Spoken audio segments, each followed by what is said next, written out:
Saya sudah membawa surat untuk Presiden untuk disampaikan ke Presiden langsung tentang masa depan politik saya. Maka saya tidak akan tinggal gelanggang colong pelayu. Saya akan pamit baik-baik dan saya akan sampaikan surat ini. Terima kasih Pak. Sangat solid. Mahfud MD menyatakan mundur dari jabatannya sebagai Menteri Koordinator Politik Hukum dan Keamanan. Calon Wakil Presiden nomor urut 3 ini beralasan langkah ini diambil untuk menghindari konflik kepentingan dan intervensi politik. Momen mundurnya Mahfud MD ini memunculkan kabar adanya gangguan di lingkungan menteri-menteri di Kabinet Indonesia Maju di pemerintahan Presiden Joko Widodo. Sebelumnya PDI Perjuangan sempat mengungkap adanya suasana yang sudah tidak nyaman di internal Kabinet Presiden Jokowi. Cerita ini diklaim PDI Perjuangan berasal dari salah satu kadernya yang duduk sebagai Menteri Sosial, Tri Risma hari ini. Bu Risma pun menceritakan sekarang, ya suasana di dalam rapat kabinet, bahkan ketika mau rapat itu sudah diperiksa. Ada unsur-unsur ketidaknyamanan. Kabar ketidaknyamanan di internal kabinet ini lantas ramai-ramai dibantah oleh sejumlah menteri. Menteri Investasi dan Kepala Badan Koordinasi Penanaman Modal, Bahlil Lahadalia menyebut, mundurnya Mahfud MD sebagai Menko Polhukam bukanlah indikasi perpecahan kabinet Presiden Jokowi. Oh enggak, itu kan hak. Mungkin katakanlah kalau itu terjadi, Bang Mahfud itu kan senior saya. Beliau kan orang baik. Mungkin beliau merasa kalau seandainya itu terjadi, tapi saya belum yakin ya. Kalau terjadi mungkin agar lebih fokus untuk melakukan kampanye, ya, agar bisa total waktunya. Kalau menteri kan harus cuti, izin, dan kan nggak bisa cuti satu kaligus. 1 minggu paling tinggi 1-2 hari. Itu pilihan. Dan saya yakin Pak Presiden seorang demokratis, seorang negarawan yang juga pasti menghargai. Enggak lah, saya yakin semuanya baik-baik aja kok. Siapa pada para menteri yang ada di kabinet saat ini akan menuntaskan jabatan sebetulnya, kecuali mungkin Pak Mahfud yang sudah menyatakan. Yang saya pahami, kami semua menteri-menteri kabinet Pak Jokowi bekerja untuk menuntaskan tugas-tugas kami sebagai menteri sampai dengan berakhir. Menteri lainnya yang menepis perpecahan kabinet, yakni Menteri Pekerjaan Umum dan Perumahan Rakyat, Basuki Hadimulyono, serta Menteri Kesehatan, Budi Gunadi Sadikin. Menurut mereka, para menteri Jokowi kini masih solid. Saya kira menteri masih solid ya. Jadi kami masih kerja seperti saya, ini Pak Menkes ini. Pak Menkes ini juga masih kerja tetap kerja. Oh, kita kerja Pak. Apalagi cari makannya bareng-bareng terus. Profesional aja ya. Berarti kalau ada menteri yang keluar gimana Pak? Oh, itu Urusan haknya masing-masing. Presiden sangat menghargai. Tapi kalau kita kerja terus, makan terus, jalan kunjungi daerah. Masih solid? Berbicara menteri-menteri yang diberi mandat, tentu berkaitan dengan kepentingan rakyat. Jangan sampai isu soliditas kabinet yang terganggu oleh kepentingan politik sesaat malah mengorbankan kepentingan rakyat. Tim Liputan, Kompas TV.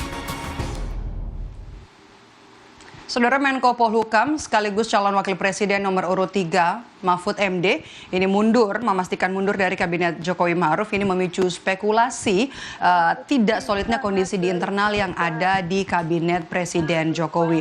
Lalu apakah dampak dari mundurnya Mahfud hingga isu ketidaknyamanan beberapa menteri di kabinet Presiden Jokowi usai Presiden Jokowi menyatakan kalau Presiden boleh berpihak dan juga berkampanye? Kita bahas sore hari ini bersama dengan Direktur Eksekutif Parameter Politik Adi Praitno. Selamat sore Mas Adi, terima kasih sudah bergabung di Rumah Pemilu. Yang Anda lihat masih solid nggak sih menteri-menteri yang ada di kabinet Jokowi?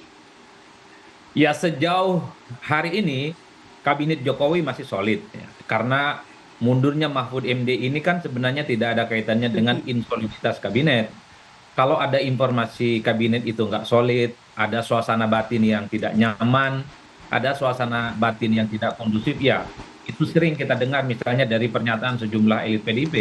Tapi per hari ini baru Mahfud MD yang mundur, yang saya kira itu dikaitkan dengan posisinya sebagai calon wakil presiden untuk maju di 2024. Bagi saya Mahfud MD ini kan mundur sebagai salah satu pemberian pesan kepada siapapun di negara ini kalau menjadi pejabat publik, entah presiden, entah menteri, entah itu wali kota, gubernur dan bupati, kalau mau cawe-cawe dalam urusan politik ya kalau tidak mengundurkan diri ya dia harus cuti.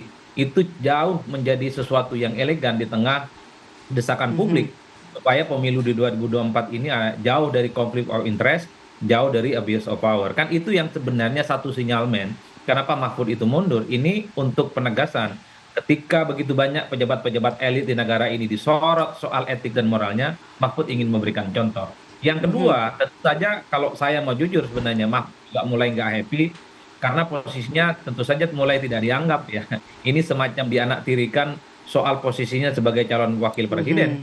Karena apapun ya Pak Mahfud ini dalam adalah kabinet ya. Oke. Betul. Kenapa dianaktirikan apapun judulnya, Mahfud ini adalah orang yang juga orang dekatnya Pak Jokowi, sama seperti Prabowo Subianto ya, menteri yang saya kira cukup diandalkan dan dinilai punya kinerja dan integritas yang bagus. Tapi dalam portofolio politiknya Pak Jokowi ini kan sangat kelihatan lebih banyak memberikan proporsi endorsement dan dukungan politik kepada Prabowo ketimbang dengan Pak Mahfud MD. Mungkin Pak Mahfud berpikir sebagai orang Madura, ketimbang sudah tidak dianggap, ketimbang sudah dianaktirikan di kabinet ya kalian aja mundur, sehingga Pak Mahfud itu kembali ke balan yang jalan Mendingan mundur. Nggak benar, betul. Artinya apa? Pak Mahfud akan semakin mendapatkan expose yang semakin luar biasa ya untuk memberikan masukan, memberikan kritik yang saya kira memang dalam beberapa debat, mulai debat 1, 2, 3, dan keempat antara Mahfud dan Ganjar, sering memberikan kritik-kritik tajam kepada Pak Jokowi. Mundur, kemudian menyampaikan data-data tentang kekurangan yang ada di negara ini. Menurut saya ini menjadi win-win solution, baik untuk Mahfudnya, baik juga untuk Pak Jokowinya. Ini semakin menjadi siapa yang minyak dan Mas siapa Adi, yang tadi Anda bilang kan kalau langkah seorang Mahfud MD ini adalah sebagai contoh. Apakah ini sekaligus jadi sindiran kepada Presiden atas pernyataan Presiden Jokowi sebelumnya yang bilang kalau Presiden itu boleh berkampanye dan juga boleh berpihak? Ya, banyak hal yang kemudian bisa ditafsirkan dari mundurnya Mahfud. Ada yang mengaitkan bahwa ini adalah kritik kepada Presiden, kritik juga kepada menteri-menteri yang sangat jelas memberikan dukungan politiknya ke capres tertentu. Sebut saja ke capres nomor 2. Tapi misalnya di antara mereka tidak cuti dan di antara mereka itu tidak ada yang mengundurkan diri. Kan jelas kok undang-undangnya. Dalam pasal 281 disebutkan presiden, kemudian wakil presiden, menteri, kepala daerah, kalau terlibat dalam urusan politik mau berkampanye, mundur dan cuti di luar tanggungan jawab negara. Ini yang sepertinya pesannya perlu disampaikan oleh Mahfud dengan mundurnya ini, Mbak. Oleh karena itu, kalau mau jujur sebenarnya ini bisa menjadi sesuatu yang cukup serius ya pesan politiknya kepada publik sebagai bentuk delegitimasi Mahfud terhadap presiden yang dinilai memang intensi politiknya di 2024 itu terutama terkait dengan netralitasnya ya sebenarnya lebih mendukung salah satu calon tertentu dan tidak mendukung yang lainnya. Inilah yang kemudian ramai. Kenapa tidak dari dulu? Kenapa Pak Mahfud dari sekarang? Nah, bagi saya mau dulu mau sekarang. Pesan moralnya adalah Pak Mahfud ini ingin memberikan satu contoh yang baik pejabat publik mundur atau cuti di Mas Adi, kemudian apakah nanti akan ada efek elektoral dengan langkah Mahfud mundur ini dari kabinet Presiden Jokowi? Efek elektoral untuk Ganjar Mahfud? Ini yang sepertinya sedang dipertaruhkan betul oleh Mahfud, Mbak. Tentu ada keyakinan dengan keluarnya Mahfud dari kabinet, ada sentimen positif yang didapatkan, terutama dari kelompok-kelompok kritis, kelompok-kelompok menengah ke atas, kelompok terpelajar, dan ekonominya di atas menengah ke atas. Kenapa begitu? Biasanya kelompok-kelompok kritis ini kan mengapresiasi.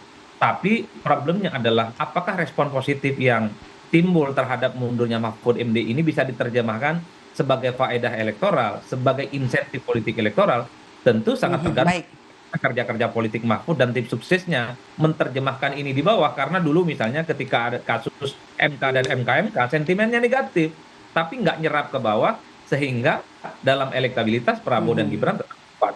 Oleh karena itu, sentimen positif ini sebenarnya bekal bagi Mahfud untuk mendapatkan kekuatan politik, elektabilitas, supaya elektabilitasnya secara perlahan naik secara signifikan. Kan itu yang sebenarnya sedang dipertaruhkan. Baik, kita tunggu nanti apa kelanjutan dari langkah mundur yang diambil oleh seorang Menko Polhukam Mahfud MD sekaligus juga Cawapres nomor urut 3. Terima kasih sudah bergabung bersama kami, Mas Adi Praitno, Direktur Eksekutif Parameter Politik. Sehat selalu, Mas Adi.